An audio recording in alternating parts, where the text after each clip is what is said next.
Hello and welcome to Rajya Sabha Television. You're watching The Big Picture with me, Frank Rausen Pereira. Monitoring of all infrastructure projects under the 111 trillion National Infrastructure Pipeline will be allowed on a digital platform to ensure access to updated project information for investments across various sectors, the Finance Ministry said on Monday. The projects will be mapped and evaluated by the departments concerned and the Finance Ministry to monitor the implementation and actual progress compared to the initial estimates of the NIP for each project.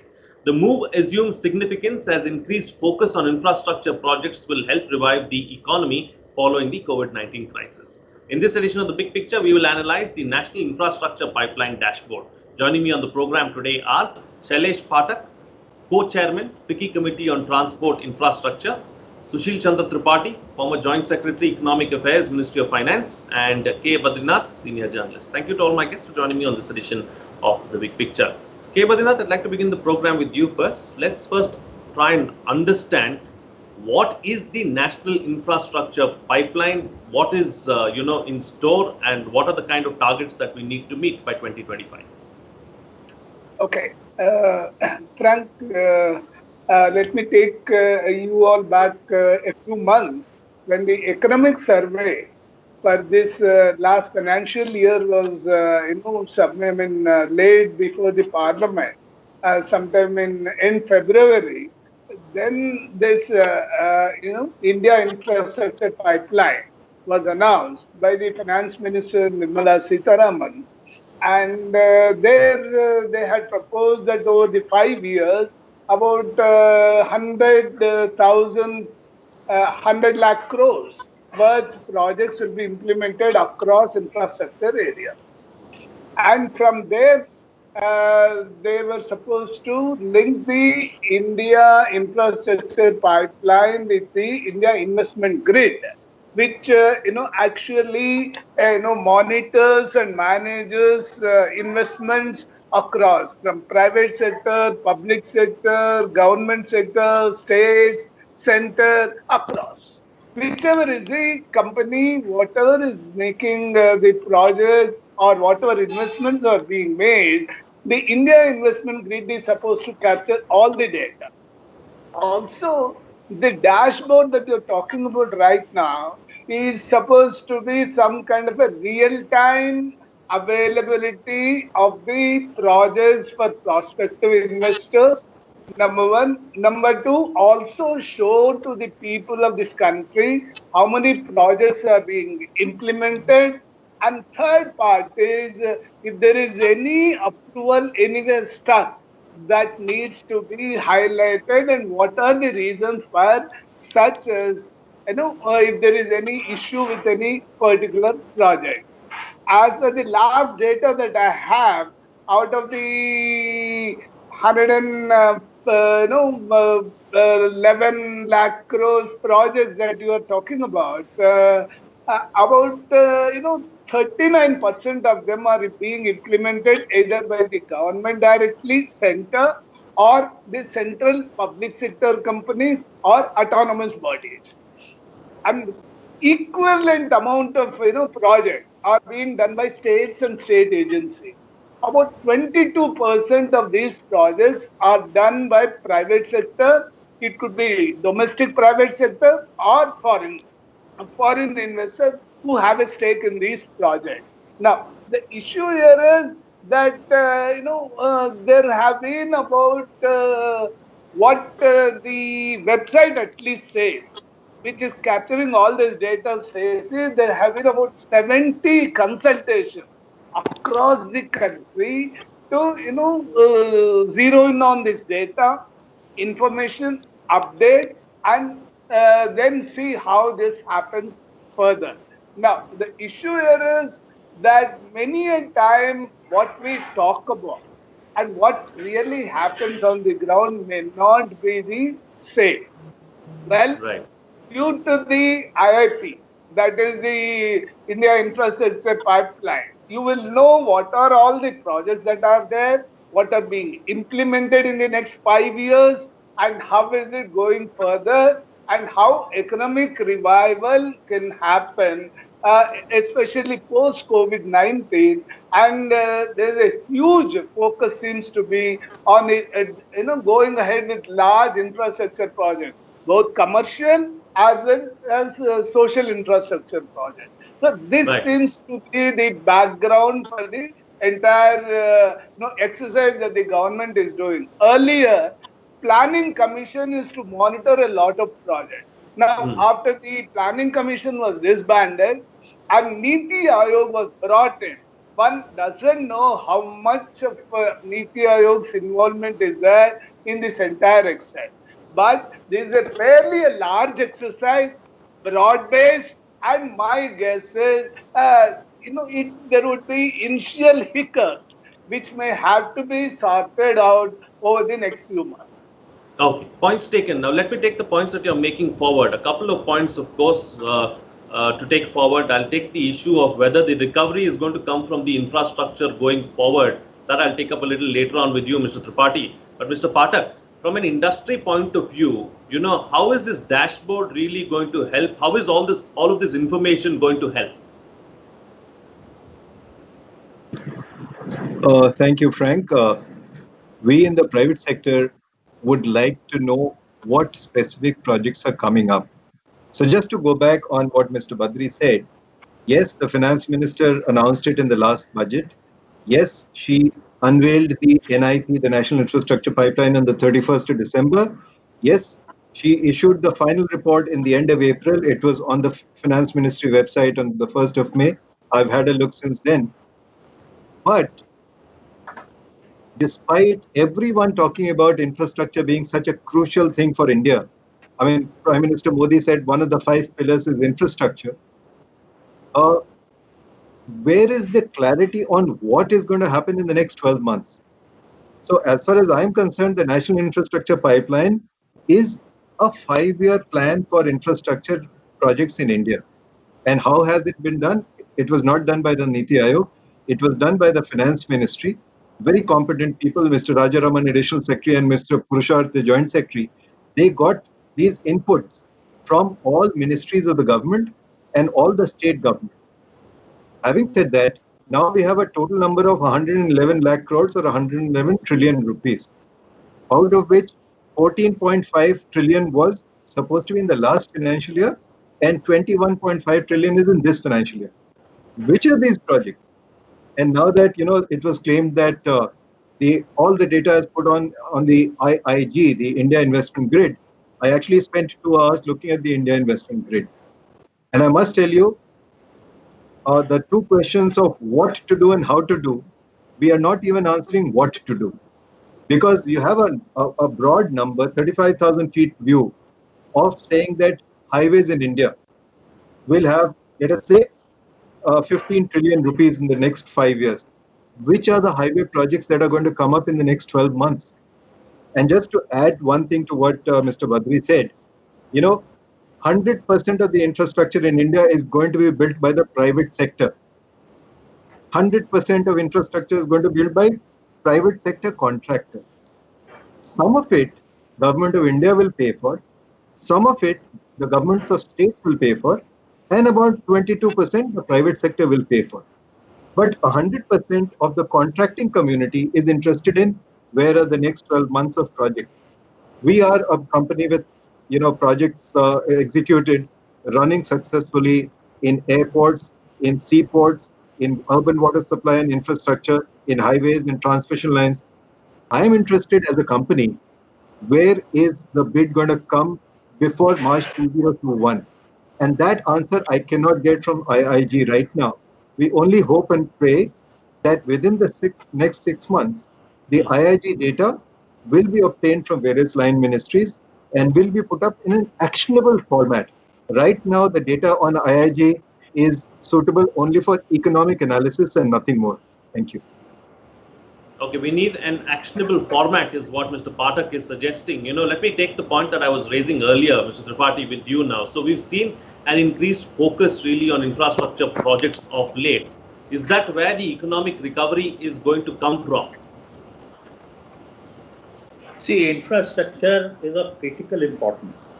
You can import technology, you can import capital, but the infrastructure need be there, and also skills of the people employees. If you do not have infrastructure, do not have people who are skilled, then all the imported technology and capital will not produce the desired results. Up to 1980, we were ahead of China in most of these indicators. But what China has done in last 30 years, they have superb infrastructure, massive investment in infrastructure and development of skills of the people. Chinese infrastructure today, in most cases, are superior to infrastructure in Europe and in many cases to United States because they are old, depleting. Now, infrastructure, apart from giving direct benefits, for example, as was mentioned, the huge amount of contracting, and the contracting will go to all the private sector companies. Apart from the direct benefits, it also has externalities, social and economic. Every activity benefits from infrastructure. And therefore, infrastructure is crucial, critical. But let me give you some points of concern. At the moment, neither the central government nor state government have funds or resources. The tax money is not adequate. Therefore, if they raise money from people, whether they raise money or private sector raises money, that money will have to be paid back. And in infrastructure, unfortunately, and I must blame our politicians also, because when they go for votes, they tell the people that this road, this train, this port, everything will become free to you.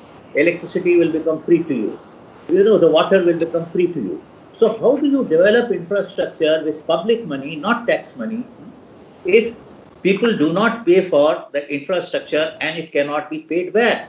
So that is one problem, the raising of resources. Second is, we take long time to complete our infrastructure. I have seen number of projects in China.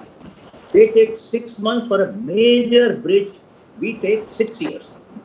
Our land acquisition, our environment clearances, our contracting, and our construction activity is so, there has been some improvement, I must say, that there has been mechanization, skill improvement there, but we are nowhere near others, particularly these East Asian countries.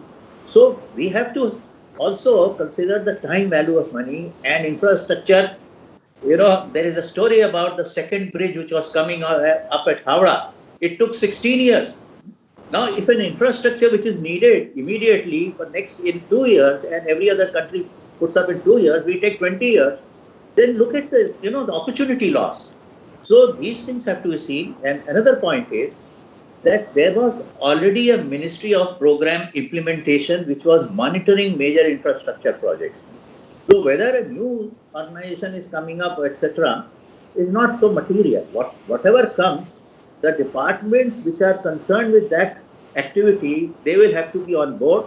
The state governments will have to be on board, and highest priority has to be given to it. I again give you an example. When I was Secretary Petroleum in 2004-2005. 2 difficult projects I conceived from Jalandhar to Srinagar, gas pipeline and petroleum products pipeline. Numaligarh to Imphal, gas pipeline and petroleum product pipeline. I still don't see them. So we have to have techno-economic feasibility, not just a project idea. Then we have to have, the financial closure. We have to have contracting. We have to have quick supervision, interministerial, center-state coordination. That mechanism can be effective at Government of India, but other things also have to be done. So infrastructure, of course, is critically important at this point of time. Okay, infrastructure is critically important, and that's something that we need to focus on, but in the right way is what Mr. Tripathi is suggesting. Taking the point that Mr. Tripathi is making forward with you, K. Badrinath, this issue of how the projects are not completed in a timely manner. Do you believe that this dashboard that we have now is going to help us track, the status of the projects and try and at least, move in a direction where the projects are completed, in a timely manner? Well, if I just give some amount of the benefit of doubt to the government, yesterday, Finance Minister actually asked most of the state governments and central governments to update and refresh all the data that they have on the project on the new platform. But having said that, two things that come to my mind is one, what is in it there for the implementing companies like L&T or elsewhere, whoever it is. And second part is many of the foreign companies, if they want to bid for projects, then they need to have clear step-by-step analysis as to how to go about it and what is available for them apart from the economic analysis part of it, which my friends have been, pointing to. A third issue is that yes, earlier program implementation was monitoring it, but many a time what has happened is program implementation the old way, the new data that is coming in. Earlier, the data was not capturing the state governments and state agencies. Now, here, more and more social sector projects have also been brought under the net. And third part of the story is, my guess is when you start some new initiative, there are bound to be hiccups. Okay, points taken. Now, let me take the points that you're making forward with Mr. Pathak. Mr. Pathak, as far as couple of aspects. First is, you spoke about how we need to have an actionable framework. So, how do we ensure that we have an actionable framework? What is it that company, the industry, or the private sector would like to get out of the dashboard? That is one. Secondly, how do we ensure that the projects that we are working on, infrastructure projects, are delivered, according to the timeline? Thank you, Frank. The first question, what does the private sector expect? So let me just say that the private sector is not one monolith, right? There are different kinds of animals within the private sector. And I am reading off a slide that I saw in the India investment grid. And they have actually given these classifications within the private sector. One is those who are interested in asset sales, then contracting opportunities, so contractors, debt funding, so a lender, a State Bank of India, equity funding, so some equity investor. Incidentally, 49% of our company is held by Canada's largest pension fund, so someone like those.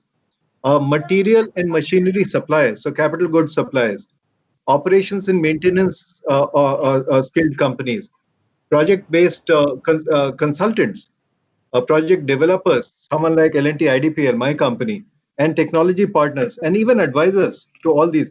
So what are we looking at? We are looking at converting ideas to cash flow. Net, that is what all our objectives are, convert ideas into cash flow. So where are the ideas? The ideas are, which are the projects in the next 6 months, in the next 12 months, in the next 24 months. So from the National Infrastructure Pipeline, we get a sense that this year it is 21.5 trillion rupees. Next year it is XYZ. But which are the specific projects? Suppose I am interested in transmission lines. Where are the projects in transmission lines? We have a headline number that does not solve our information requirement. And once again, I will say, Finance Ministry is only a collecting entity.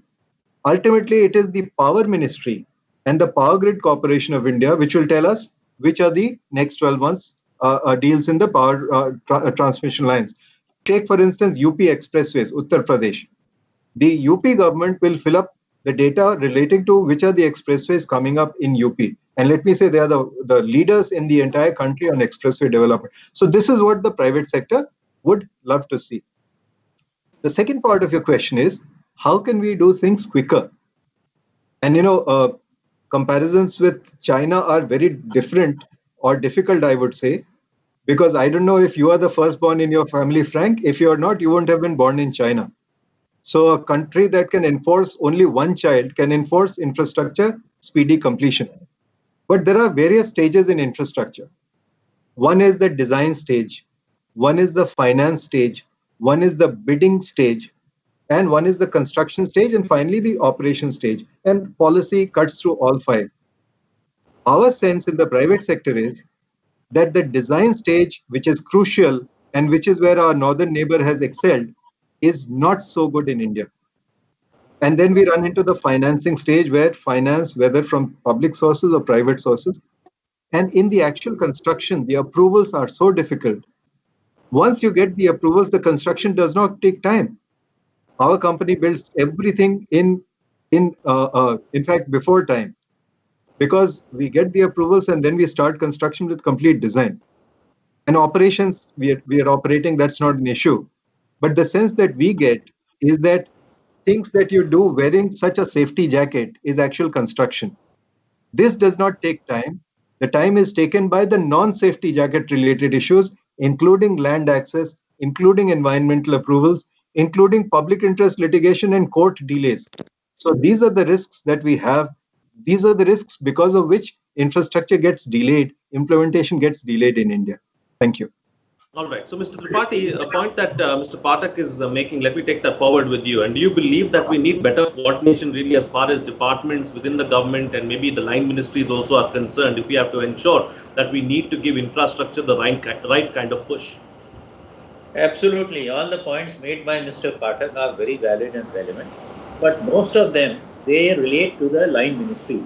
The design, the various approvals, whether this is a land acquisition case or it is an environment approval case or it is a day-to-day various other approvals required, the line ministry has to, it has to embrace, it has to adopt these projects as their own and work as if the private sector or public sector or central sector or state sector is their agent. So unless they have that kind of mindset and they are fully involved, these projects cannot go ahead with the pace that we are expecting them to. And line ministries must have the first draft of a techno-economic feasibility, so that then only the private sector or the line ministry. By line ministry, I also mean the public sector which is associated with that line ministry. Their services can be utilized for making the first draft of a techno-economic feasibility. Because then only it becomes a commercially, adoptable project. Until then, it's just a project idea.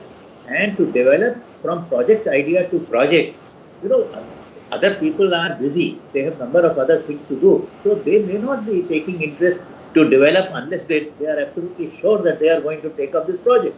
So some rudimentary project details and feasibility report should be made by the line ministries. And they have a number of them because their public sector have been working in many areas and wanting to take up many of those projects which they are not taking now.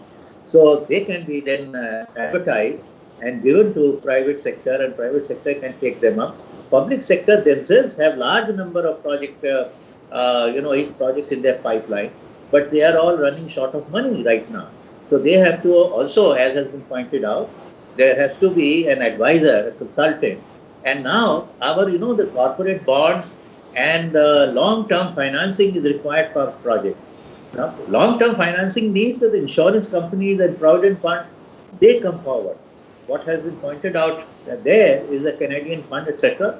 The California Canadian funds, they have deep pockets and they are long-term funds.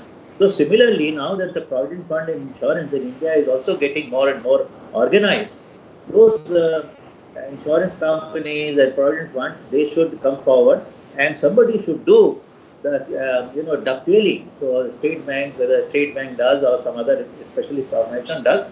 Now, our public sector banks, unfortunately, they have to work like entrepreneurs in this area. Okay, points taken. Time to get quick closing comments now on the program with the best way forward in 1 minute each, since I've got 3 minutes left on the program. Starting first with you, K. Badrinath. See, you cannot, shift the entire responsibility of getting the project ready onto the government or government agencies or public sector. Private sector and foreign companies also need to play a very proactive role as partners in this entire game. If you say that, okay, let everything be given to me on a silver spoon, that is not possible perhaps, and nowhere in the world happens that way. You cannot ask the bank to be the real entrepreneur. No, how can you do this? Bank has a role to give you money. Simple. But for financing part is yes. The point here is that the detailed project reporting, the designing part of it, and all that needs to be done on collaboration basis. If everything needs to be done by the government, what is it that the private sector is going to do? My guess is it should be on a partnership mode rather than shifting responsibilities onto someone else. This seems to be the biggest challenge. There needs to be ownership of the project on both the sides, and it should be done on a mission mode. Okay, Mr. Pathak. Let me suggest another perspective. The design of the project is the most critical thing, according to me.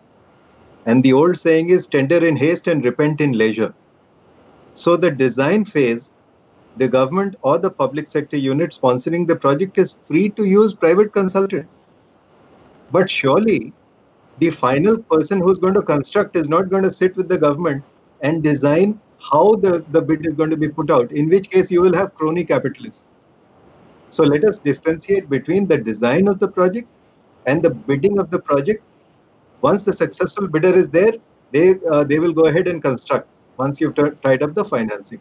So design is crucial, and in no country in the world design is neglected as much as a country like India. In advanced countries, in fact, you will take 2 more years for design and only then launch the project for a bid. Here, we sort of start the groundbreaking and design as we go along. That's the recipe for poor implementation. That's the first point. The second point is, there is a lot of international dollar money available for completed assets. Right. Completed assets. So Delhi Metro today is a completed asset. Hyderabad Metro, our company did. It is a completed asset today, the second largest network in India in metro.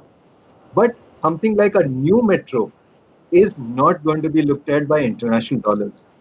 And the government of India or the government of states are not interested in once a completed asset is done, whether it is being sold to point A or point B.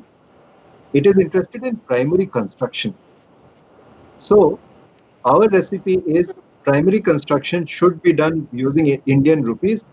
And once the asset is completed, it should be offered for partnership to international dollars. And we have a great example is the infrastructure trust, the infrastructure investment trust, Right. where only completed assets attract international dollars. We have sponsored one such. And I think all of FICCI's infrastructure committee would agree that construction is more important. Asset reselling is less important. Thankfully, the government of India has started saying asset monetization. They will monetize assets and use the money raised for fresh construction. Thank you. All right, and Mr. Tripathi, close the show for us with your concluding remark. Yeah, I agree. As has been pointed out, the foreign funds and the companies, they feel that India, there is lack of coordination and approvals take long time. So in a totally new project from Greenfield, their interest is not so much there unless they take a very strong Indian partner. I have myself been on the board of an infrastructure company, and we successfully sold, or rather transferred, 8 road projects to Brookfield, a Canadian fund. Because it was a running project, including Mumbai-Nasik Road and things like that. They were all running and doing well. So these funds were very interested. But to ask them to fund a new project when they don't know when the clearances will come and how many petitions will be filed in court from NGOs or environment clearances and land acquisition, etc., and lack of coordination between state and center and between ministries and others. So they therefore feel hesitant. If they have a very strong Indian partner, they will go ahead. So therefore, I am suggesting that both the line ministries have to be active. And after all, when I said entrepreneur, not the state bank, they have set up, specialized wings for that. State bank merchant banking, state bank capital market. They are the ones who are doing roles of Morgan Stanley and others. So why can't they be more forward-looking, be a little more aggressive, take up these projects and tie up the loose ends? And also they are in touch with business both domestically and outside. They can tell the concerned line ministry which project is suitable for private sector bidding. Not all projects will go for private sector bidding. So their role is important. I had used them in disinvestment. When Balco was disinvested, we used these merchant bankers. because the ministry doesn't have that know-how and skill to deal with private sector on day-to-day and operational manner. Therefore, we should put them up and take help, and line ministries should come forward and talk to them also with the state government wherever these projects are going to be located. All right then. On that note, I'll call it a wrap on this edition of The Big Picture. Thank you to all my guests for joining me on the program and putting things into perspective for us. What's coming out of this discussion is that infrastructure is extremely important for economic recovery. It is a crucial vertical. We need a dashboard that is actionable and something that can give us concrete data to work on and not just data for economic analysis. The central government and state governments lack funding right now. Raising capital will be a challenge as far as the infrastructure vertical is concerned. Infrastructure projects also take too long to complete, and that has to be improved to global standards. Design is equally crucial, and we need to give it its due credit, is what the panelists are suggesting. As long as we get these issues sorted out, infrastructure will indeed be a growth engine in the months and years to come. With that, it's a wrap. See you again next time.